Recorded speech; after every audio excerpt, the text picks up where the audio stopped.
안녕하세요. 안녕하세요. 저희가 이렇게 모인 건 종이책은 사라질 것인가? 가제긴 하지만 그 책의 공저자이고 그 책의 이야기를 영상으로 좀 만들어 보려고 지금 모였습니다. 아직 책이 출판되진 않았지만 이거는 뭐 프로그램으로도 강의도 할 계획을 잡고 있는 거기 때문에 좀 소개하는 영상을 찍어 보려고 합니다. 그래서 우선 스타트로 먼저 각자 소개를 해주시면 되는데요. 그러니까 책에서 어떤 부분을 맡고 있고, 전공이 뭐고, 그런 것도 괜찮습니다. 네, 잠깐 소개 좀 해주세요. 네. 네, 안녕하세요. 저는 김광영이라고 하고요. 대학교에서 국문학을 전공했고, 그 사회 나와서는 기자 생활을 잠시 하다가 이력서인가요? 네, 잠시 예술의 세계에 빠져서 공공미술을 하다가 강의를 열심히 하고 있는 김광영이라는 사람입니다. 이번 책에서는 문자와 인쇄라는 기본 개념으로 해서 어떻게 사람이 굳이 인쇄를 해야만 했는가, 내지는 문자라는 게 인간의 발전에 얼마큼의 기여를 했는가 그런 부분을 쓰게 되었습니다. 김가연 선생님 챕터 1을 쓰셨고요. 제가 챕터 2를 썼고요.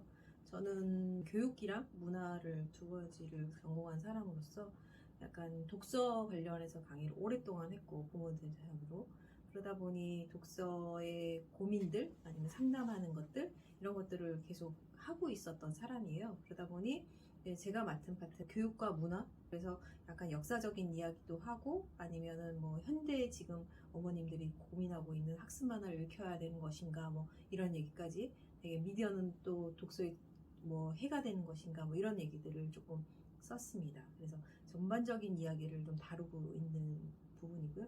그래서 오랫동안 독서 강의를 하고 독서에 대한 이야기를 했는데 독서와 관련된 책은 처음으로 내게 됐습니다. 안녕하세요. 저는 최연진이고요.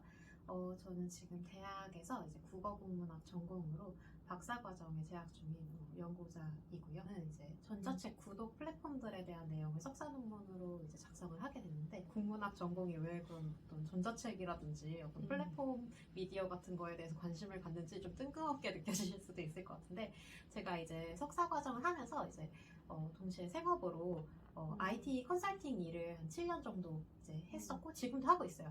국내 어떤 SKT라든지 뭐 KT라든지 그런 테크 기업들이 새롭게 신사업 같은 걸 하고 싶을 때 이제 저희 같은 컨설팅 업체들을 통해서 최근에 실리콘밸리에서는 어떤 트렌드들이 있는지 어떤 빅테크 기업들이라고 부르는 기업들이 지금 뭘 하고 있는지에 대한 컨설팅을 받는데요.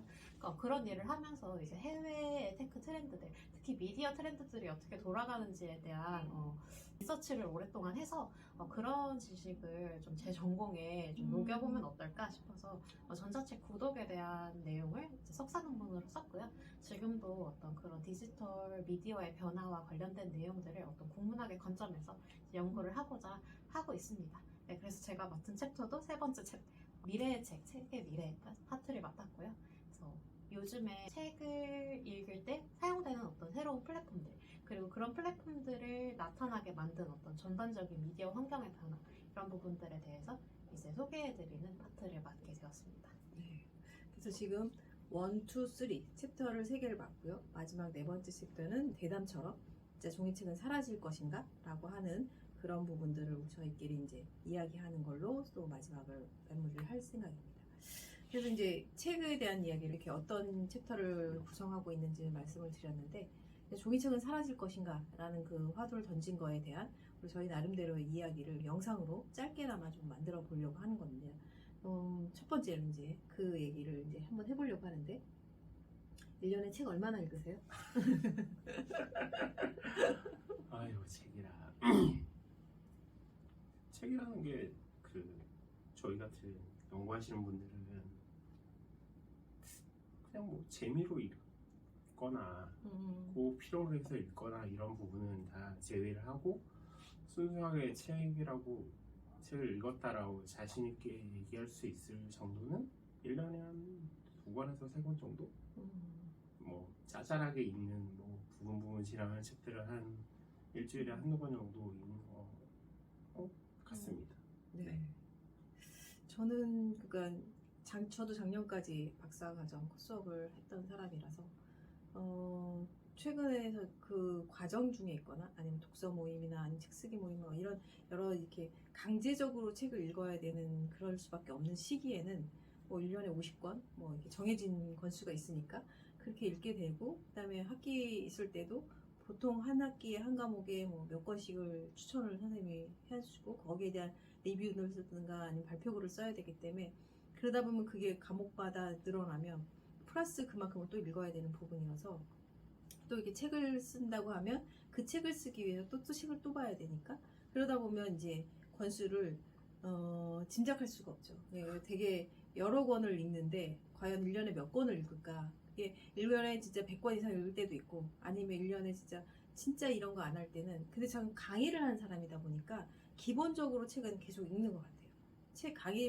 책을 읽지 않고 강의를 할 수는 없으니까 그래서 그러다 보면 꾸준히 책은 읽는데 진짜 예전에 어렸을 때 진짜 재밌게 읽어서 내가 진짜 손에 읽고 싶다라고 잡아서 밤새면서 읽었던 기억은 진짜 언제였나 싶을 정도로 진짜 까마득하네요. 네. 연희쌤은 좀 어떠세요? 저도 좀 비슷한데 이게 저도 책에서 쓴 부분인데 이런 질문 되게 많이 듣거든요. 이제 저는 직장 생활을 하다 보니까 제가 이제 국문학 연구자라고 하면 이제 뭐 겸업이지만 뭐 국문학 연구자라고 하면 왠지 책을 많이 읽을 것 같은 인상을 받으시는 것 같아요. 그래서 이런 질문 되게 많이 받는데 이게 대답하기가 좀 난감하다는 생각이 들어요. 그러니까 어쨌거나 저는 아직 과정 중에 있기 때문에 리딩으로 주어지는 분량이 이제 인문학을 대학원 오실 분들은 참조하세요. 이제 인문학 전공 대학원은 보통 주에 한두 권 정도 리딩 분량이 나와요. 이제 수업 3개 정도를 듣고 있다 보면 그러면은 내가 일주일에 한 권을 읽는다라고 대답을 해야 되는 건지 근데 그렇게 말하기에는 사실 그 책들 중에 몇몇 챕터는 그냥 다른 사람들이 발제해 오는 내용 정도만 보고 그냥 쓱 훑어보고 말고 몇몇 챕터는 이거 나랑 내가 연구하는 분야랑 좀 관련 있는 것 같은데 되게 열심히 읽어요. 막 여러 번 읽고 거기에 뭐 주석으로 달린 참조도서까지 찾아가지고 인용된 부분도 읽고 막 이런 식으로 되게 열심히 읽는데 이거는 내가 이 책을 끝까지 읽었다라고 말할 수 있나? 이걸 권수에 포함시킬 수 있나? 이런 생각도 좀 들고요. 그리고 또 다른 한편으로는 제 일을 하면서 이제 테크 업계 같은 경우에는 인문학과 변화의 속도가 아주 차원이 다릅니다. 이거는 한 3일에 한 번 주기로 대단히 큰 사건이 발생하고 내가 어제 분명히 내 이 내용으로 글을 써야지 이 내용으로 내가 이번 주 뉴스레터를 보내야겠다 다 작성하고 딱 잠들고 아침에 일어났는데 그 사이에 대단히 중요한 업데이트가 일어나서 초고를 다 갈아엎어야 되는 이런 상황이 일어나는 업계이거든요. 그러다 보니까 사실은 이 직업과 관련된 지식들은 책으로 얻기가 되게 힘들어요. 트렌드 코리아 2023 이 책들을 굉장히 많이 읽으실 텐데 사실 그것도 전문 리서처의 입장에서는 이거를 1년 단위로 이런 책으로 읽는다는 게 굉장히 업데이트 속도 측면에서 뒤처지는 행위이거든요. 그러다 보니까 사실 뭐 뉴스레터라든지 그런 뉴스레터를 발행하는 되게 유명한 애널리스트들이 있어요. 이런 애널리스트들은 보통 이제 책을 내도 그 책들이 되게 잘 팔려요. 대표적으로 뭐 스캇 갤러웨이 책을 한국에서도 많이 읽으실 텐데 그런 저자들이 직접 뉴스레터를 운영하기도 하거든요. 분량도 되게 길어요. 한 뉴스레터 한 편에 이제 워드로 10페이지 정도. 근데 그런 거를 또 매일 아침 일어나가지고 구독하고 있는 뉴스레터 한 2-3개를 열심히 봅니다. 근데 이런 거 같은 경우에 나중에 이제 묶어서 출간이 되는 경우도 있거든요. 안 되는 경우도 있지만 근데 뭐 이것도 사실 뭐 내용 측면에서 내가 읽는 다른 책들에 비해서 뒤처지는 것 같다는 인상 받지 않거든요. 근데 이런 거는 내가 책을 읽었다고 해야 되나 이런 게 되게 고민이 돼서 이 질문에 대해서 이 질문을 들을 때마다 이 질문을 한 사람의 의도는 뭘까 이거를 더 생각을 하게 되는 것 같아요. 이 책을 읽는다라는 거를 반드시 수렴해야 되는 어떤 그런 사람들의 어떤 문제의식은 뭘까? 이 사람들의 머릿속에서 독서가 어떻게 인식이 되고 있는가? 이런 문제를 좀 더 생각을 하게 되는 것 같고 이게 답변을 시원하게 하기 어려운 것도 사람들이 독서를 어떻게 규정하는지에 대해서 의견이 되게 많이 갈리는 부분이라 답변을 하기가 어려운 측면이 있는 것 같아요. 네. 지금이 1월이잖아요. 신년에는 항상 사람이 뭔가 새로운 계획을 세우잖아요. 맞아요. 그럼 항상 올해는 또 책을 몇 권 읽을 거예요. 저희 남편도 심지어 올해는 책을 몇 권 읽을 거라고 저보고 책을 추천해달라고 얘기를 하는데 그런 것처럼 리스트를 짜는 사람들도 있어요. 맞아요. 1년에 내가 이 책을 읽겠다라고 쭉 리스트를 짜는 거죠. 그리고 하나씩 읽을 때마다 지워가는 뭐 체크리스트를 만들어가지고 그게 아마 그 책이란 무엇인가 책을 읽는 목적은 무엇인가 이런 것들에 따라서 읽기가 달라진다라고 지금 연지쌤이 얘기한 것도 마찬가지 개념일 것 같아요. 그러니까 내가 책을 지금 연구나 아니면 뭔가 학급의 공부를 위한 거다라고 하면 진짜 정독이나 통독을 할 필요 없이 부분만 읽어도 되는 부분이고, 소설책 같은 경우는 전체 내용을 읽지 않으면 내용은 스토리를 줄거리를 모르기 때문에 그건 전체를 다 읽어야 되는 부분일 거고, 사실 책이 800페이지짜리 책도 있고 10페이지짜리 책도 있는데 그럼 800페이지 한 권은 한 권이라고 칠 것이냐, 10페이지짜리는 한 권이라고 칠 것이냐 라고 했을 때도 그게 조금 애매한 부분인 거고요. 이거는 또 돌아가면 과연 그럼 이게 왜 이렇게 1년에 몇 권 있냐 얘기할 때는 학교에서의 교육의 문제라고 연결이 되는 것 같아요. 서울대 독서 관장도서 100선. 맞아요. 그리고 학교에서 다독상 주고, 맞아요. 그 다음에 뭐 학교에서 뭐 뭔가를 책으로 가지고 뭘 하는 행위들이 있기 때문에 국민 실태조사도 실태조사지만 아이들한테 책 읽는 걸 권장해주는, 그리고 어느 세대보다 제일 많이 읽는 세대가 10대, 20대인 거잖아요. 성인들이 오히려 더 책을 안 읽는 거고. 근데 지금 이게 아날로그 세대와 지금 태어나면서부터 디지털 세대인 세대가 공존하고 있기 때문에 이게 계속 이야기들이 이렇게 전개되고 있는 게 아닌가라는 생각이 들어요. 이게 아날로그 세대만 있을 때는 굳이 종이책이 사라질 것인가부터 시작해서 책을 읽는다는 행위에 대한 것들 고민할 필요가 없었죠. 영상이라는 것들은 우리가 정규 방송으로 TV 보는 것밖에 없었으니까. 근데 이제는 그게 아닌 너무나도 많은 책을 대체할 수 있는 정보를 취할 수 있는 것도 너무 많아졌고, 더불어 더 재밌는 것도 많아진 거죠. 그래서 꼭 책이어야 할까? 이런 물음이 오는 거고, 책을 읽는 목적이 중요해진 거고, 그러면 책을 정보로서 할 거다라고 하면 굳이 책을 읽어야 할 것인가? 라는 생각을 하게 되는 지점인 거죠. 네. 그래서 지금 책이라는 그 물질성에 대한 이야기를 조금 해보려고 하는데요.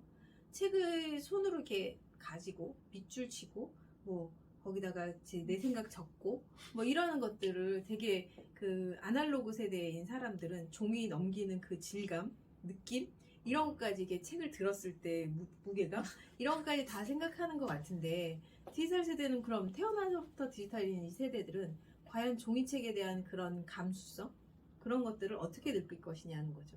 그 부분을 조금 이야기를 해주시면 좋을 것 같아요. 그러니까 아날로그 세대와 디지털 세대의 그 종이책이라는 물질성을 느끼는 것들, 피부로 느끼는 것. 그러니까 종이책이라는 거는 물질성이 책마다 다 다르잖아요. 이 책은 뭐 두껍고 이 책은 얇고 뭐 이렇게 있는데, 이게 디지털로 들어가면 이 책은 분량이 이만하고 이 책은 분량이 이만하고 그걸 몰라요. 이거 뭐 인터넷으로 봤을 때 그렇다고 예전처럼 북마크를 할 수도 없는 거고, 나는 이만큼 읽고 이 다음은 다음번에 또 읽어야겠다. 이것도 디지털에서는 불가능하고. 그렇진 않을 것 같은데. 전자책에서는 간접책은 외부로 가능해요. 외부로 발행한 콘텐츠와 전자책에 좀 차이가 있는 것 같아요. 그러니까 그 느낌인 거죠. 컴퓨터를 킨다는 것 자체는 동일한 방식이잖아요. 동일해서 쭉 내려가는 건데, 책을 읽는다는 것 자체는 저 책을 내가 초이스를 하는 거잖아요. 근데 컴퓨터를 켠다는 것 자체는 내가 뭘 초이스했는지 옆에서는 볼 수가 없으니까. 눈으로 바로 확인하기가 그렇다. 그렇고. 근데 머릿속에서 무슨 생각하는지는 사실은 알 수 없긴 하죠. 그렇죠. 그리고 그쵸? 옆에 있는 사람이 봤을 때도 저 사람이 책을 들고 있다 이런 뭔가 좀 있어 보이고, 그치, 그건 있죠. 저 사람이 노트북을 켠다 그러면 저 사람이 인터넷을 하는지 이북을 보는지, 그것도 약간 지금 저희 아날로그 세대들의 갇혀있는 느낌? 약간 일종의 판타지?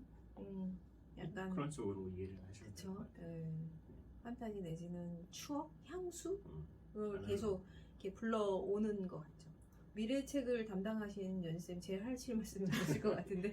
아니, 저는 근데 책이라는 거가 이제 종이책이라는 의미도 있고 그 단행본이라는 형식이라는 의미도 있잖아요. 저는 그 두 가지는 조금 분리해 볼 필요가 있다고 느껴지는 게, 저는 글을 어떤 특정한 분량으로 되게 길게 세밀하게 논의를 전개하는 이 단행본이라는 형식은 여전히 되게 유효한 것 같거든요. 그러니까 아까 뭐 연구를 할 때 아니면은 뭐 책을 쓸 때 되게 필요한 부분만 부분만 발췌해서 읽어도 상관없다고 말씀을 하셨지만 저는 또 그 전체 책을 읽어 내려가면서 내가 필요한 부분 말고 내가 필요하다고 생각해 본 적이 없었지만 이 저자의 논의 전개 과정에서 드러나는 것들을 새롭게 발견해서 내 의식을 확장하고 어떤 사고를 확장하고 이런 경험은 되게 중요하다고 생각을 하고 똑같은 지식을 접하더라도 이 저자가 전개를 하면서 어떤 맥락에서 이 지식을 가지고 들어오고 있는지 그리고 또 어떤 단초들을 가지고 이 지식을 추출해내고 있는지 어떤 방향으로 전개되고 있는지 이런 것을 온전히 느끼면서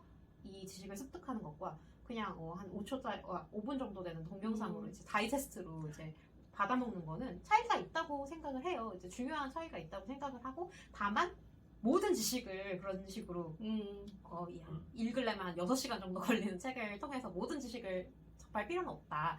현대사회에서는 자기의 전공 분야라든지 자기가 업무하는 분야 외에도 굉장히 많은 지식을 요구받고 있고 제가 전형적으로 그런 일을 하게 되는데 저는 자율주행 분석부터 AI 분석, 미디어 분석 이런 걸 다 이제 커버를 하고 있습니다. 리서치 영역에서 이런 걸 다 커버할 수밖에 없는데 그렇다고 제가 AI 기술에 대한 거를 이제 전공서를 펴놓고 1페이지부터 200페이지까지 통독하는 방식으로 읽으면 저는 일을 할 수가 없겠죠. 근데 점점 더 많은 사람들이 이렇게 다양한 지식을 알도록 요구받는 사회에서 반드시 책을 통독하는 방식으로만 지식을 접할 필요는 없다고 생각을 하고 그 중에서도 특히 나의 문제의식 혹은 나의 필요에 부합하는 것을 처음부터 끝까지 자세하게 굉장히 깊이 있게 논의를 전개한 단행본으로 읽는 것 굉장히 중요한 경험이라고 생각을 합니다.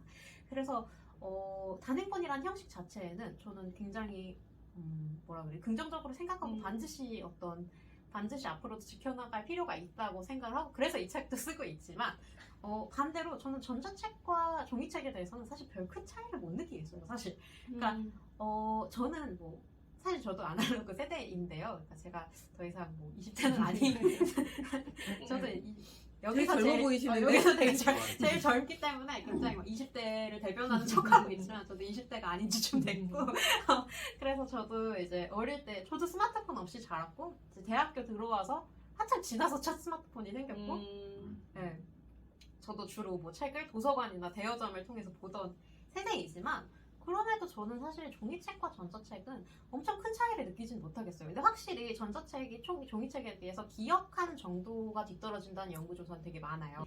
저는 그거 자체가 기억할 필요가 없으니까 안 한다고 생각을 하거든요. 왜냐면 종이책을 읽다 보면 이게 도대체 어디 있던 내용인지 반드시 기억을 해야지 나중에 불러올 수가 있어요. 그래서 저는 수업하면서 읽은 종이책을 나중에 이거 인용해야지 이러고서 찾아보다가 내가 꽂아놓은 인덱스 중에 뭔지 도저히 찾을 수가 없어서 그거 찾는데 막 2시간 걸리고 3시간 걸리고 이런 경우는 되게 많거든요. 근데 사실 전자책으로 내가 전자책 서재에 이 책을 갖고 있다 보면 내 기억한 키워드 하나 정도는 있잖아요. 그 키워드를 딱 검색하면은 예를 들어 제가 인용한 부분이 여러 개 있는데 전 대부분을 그걸 전자책으로 갖고 있어요. 그럼 딱 내가 꽂혔던 구절만 기억하면 그거 전자책 뷰어에서 검색하면 그 구절 바로 나와요. 제가 아마도 거기다 밑줄을 그어놨겠죠. 인상적인 부분이었으니까. 전자책 뷰어도 다 형광펜으로 이제 칠을 할 수가 있거든요. 아니면 제가 북마크를 해놨을 수도 있고. 근데 그거를 그냥 쓱 넘겨가면서 찾는 게 훨씬 빠르니까 사실 그 정확한 내용을 기억하지 않는 거거든요. 그러니까 저는 그런 측면에서 저는 특별히 종이책이 저에게 더 유용하다고 느낀 경우는 거의 없었고 최근 들어서는 특히 전자책과 종이책 버전 두 가지가 있으면 저는 거의 항상 전자책으로 사요. 그래서 전자책으로 구매를 하는 편이고 그 차이에 대해서도 연구 결과들에서 이제 공통적으로 발견되는 경향성이 스크린 읽기에 익숙한 독자일수록 그 두 개의 차이를 별로 느끼지 못한다는 거예요. 그러니까 옛날 사람들은 이제 종이책에 익숙하니까 스크린으로 뭔가를 본다는 게 너무 낯설어서 그쵸. 집중력이 떨어질 수 있지만 저 하루 종일 스크린을 보고 있거든요. 저의 직업의 한 80%는 구글링입니다. 하루 종일 보고 있으면 거기서 바로 전자책 표 꺼내서 읽는 게 훨씬 더 익숙하지 그 모드를 전환해서 종이책을 읽는 게 특별히 더 편하거나 지식 습득에 더 도움이 된다고 느껴본 적은 별로 없어서 그 종이책의 물성이라는 것은 실제 그것이 독서를 위해서 더 효율적이거나 어떤 효과를 발생시키기 때문이라기보다는 진짜 향수이지 않나 그런 노스텔지어 그리고 그 책을 내가 소유하는 데서 오는 굉장히 독서와는 크게 상관없는 만족감 이런 데에서 오는 측면이 더 크지 않을까 이런 생각을 저는 좀 합니다. 그러니까 그래서 뇌과학자 같은 경우는 그거를 멀티태스킹으로 디지털 읽기를 하는 뇌와 종이책이나 이런 걸 가지고 깊이 있게 읽기를 하는 것이 차이가 난다, 뇌 활성화가 차이가 난다라고 얘기하는데 사실은 저는 그것도 세대가 지나고 나면 우리 인간의 뇌도 다르게 진화할 것이다 라고 보는 사람이라서 그거를 굳이 끝까지 종이책이 아니면 안 돼. 종이책을 읽어야지만 뇌에도 좋고 뭐 어떤 깊이 있게를 할 수 있어 라는 것은 좀 저는 좀 다른 견해를 가지고 있고요. 그래서 이게 세대가 우리 아날로그 세대인 사람들이 기성세대가 이제 가고 없어지고 가요? 가고 이제 디지털 세대만 남아 있는 시대면 더 이상 이런 걸로 왈가왈부 할 필요가 없는 뭐 신문을 아직도 종이 신문을 발행해야 되느냐고 신문사에서 계속 논의를 하는 것처럼 그 마찬가지가 될 것 같고 오히려 책이라는 종이책이라는 물성을 가지고 있는 것들은 제가 보기엔 개인이 출판하고자 하는 욕구 때문에 그걸로 한쪽 뿌리는 남아있을 거라고 생각이 들어요. 근데 종이책은 어떨 것 같으세요? 남아있겠죠. 어떤 식으로 남아있을까요? 아무래도 지식의 전달과 전파라는 개념에서는 아무래도 그 입지가 약해지겠지만 선생님이 말씀하신 대로 약간의 기록물? 개인에 대한 개인의 기념품? 앨범처럼. 그러니까 예전에 그 굳이 디지털 사진이 그렇게 그득그득함에도 불구하고 아직도 인쇄를 하시는 분들 많고 현상하시는 분들 많고 저도 합니다. 저도 하고요. 근데 그게 또 약간 디지털로 보는 거랑 이 그쵸? 실물 종이로 보는 거랑은 그 연희 선생님이 말씀하셨다시피 약간 그거에 대한 접하는 그 내 스스로의 감정이 다르지 않을까. 그것도 마찬가지로 이 사진에 대한 것도 이것도 디지털과 아날로그인 거 아닐까요? 지금은 누구나 다 사진을 아직도 현상한다고 했지만 사진을 현상하지 않는 사람이 더 많잖아요. 디카 나오고 난 다음부터 더 그랬고 그래서 요거는 이제 그것도 마찬가지로 세대에 따라서 달라질 것 같고요. 연신쌤은 그러면 어떻게 종이책은 어떤 형태로 남아 있을 것 같으세요? 사라질 것 같으세요? 남아 있다고 하면 어떤 형태로? 저는 남아있을 것 같아요. 남아있을 것 같고, 이것도 제가 아까 말한 내용과 이어지는 부분인데, 저는 단행본은 분명히 남아있다고 생각을 합니다. 단행본은 반드시 남아있을 거라고 생각을 하고, 단지 저는 뭐 전자책의 형태로 유통되는 경우가 더 많아질 거라고 생각이 들어요. 저만 해도 사실 종이책의 문제는 사실 그 종이책을 받기까지 시간이 너무 오래 걸려요. 이 물건이 저한테 와야 되기 때문에 저 뭐 글 쓰다가 지금 당장 필요한데 종이책 배달시켜서 3일 기다리라 그러면 되게 화가 나거든요. 그냥 미리 들어가가지고 바로 살 수 있으면 얼마나 좋을까. 이런 생각이 더 많이 들고 이제 점점 다른 물건들은 훨씬 더 즉시성이 강해지고 있잖아요. 그러니까 영화 같은 경우에도 보고 싶어 이러면 바로 넷플릭스 틀어서 봐야 되고 뭐 심지어는 상품도 다른 상품들은 다 책보다 빨리 옵니다. 쿠팡으로 사면은 뭐 오후에도 오잖아요. 그러니까 다른 생활을 하면서 겪는 다른 것들은 훨씬 더 즉시성이 강해지기 때문에 그 즉시성을 방해하는 그 책의 물질성이 점점 더 고추장스럽게 느껴지지 않을까? 이런 생각이 들고요. 그래서 저는 전자책이 훨씬 더 지배적인 매체가 될 거라고는 생각을 하는데 종이책 같은 경우에 사라질 거라고 생각을 하지는 않아요. 그러니까 예를 들어서 지금도 이제 필름 카메라가 다시 유행을 하고 있잖아요. 이거는 제 동생이 저보다 이제 10살이 어린데 그 친구가 어디 가면서 일회용 카메라라는 거를 사서 갔어요. 그래서 제가 근데 이게 요즘 인스타그램에서 되게 핫하다는 거예요. 근데 제가 보면서 이거 언니 어렸을 때 수학여행 같은 거 갈 때 디카 잃어버릴까봐 엄마들이 사주던 거다 이런데 걔가 깜짝 놀라면서 옛날에도 일회용 카메라가 있었어? 그러니까 그 친구는 요즘 인스타 감성 때문에 새롭게 만들어진 건 줄 알았던 거예요. 뉴트론데. 그러니까 그만큼 이제 필름 카메라를 갖고 싶어하는 사람, 그러니까 그 친구 입장에서는 필름 카메라를 갖고 싶어하는 사람 많은데 필름 카메라가 없는 사람들을 위해 새롭게 만들어진 신문물인 줄 알았던 거예요.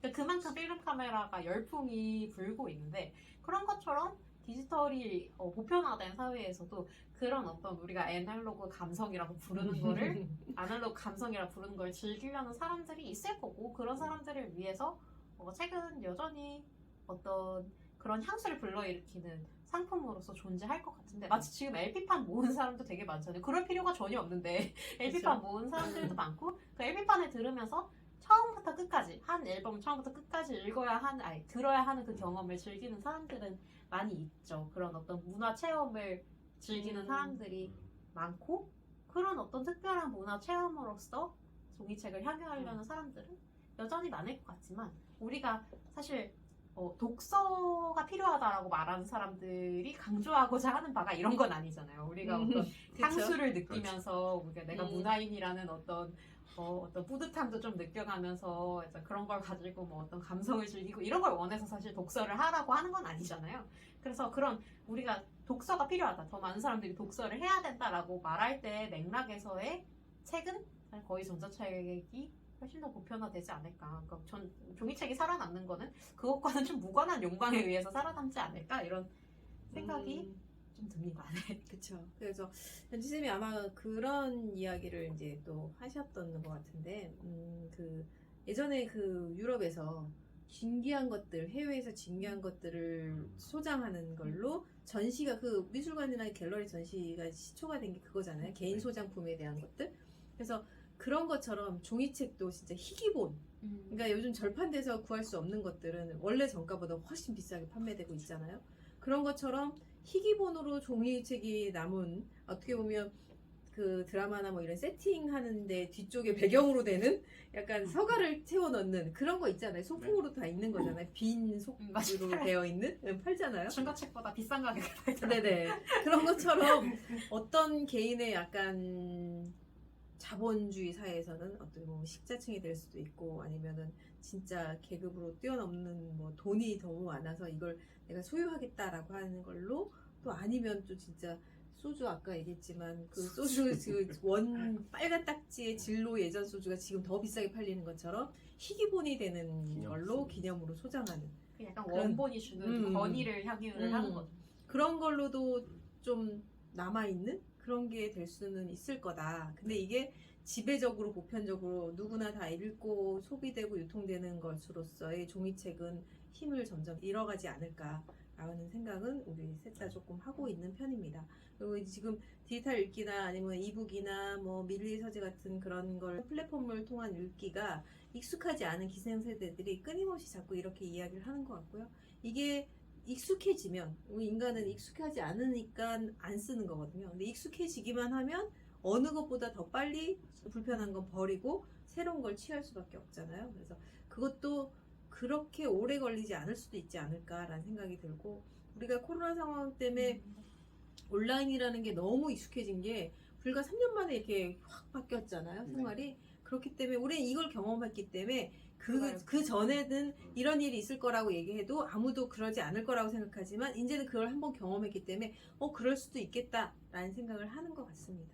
그러니까 이거와 관련해서 이게 책에 대한 이야기는 아니지만 코로나로 인해서 강제된 어떤 디지털화가 있거든요. 근데 이걸 경험한 이후에 나는 그 이전에 나와 같을 수가 없는 게 디즈니가 이제 코로나 기간 동안에 디즈니 플러스를 만들면서 이제 극장 개봉작들을 이제 디즈니 플러스에 동시 공개한 작품들이 몇 개 있어요.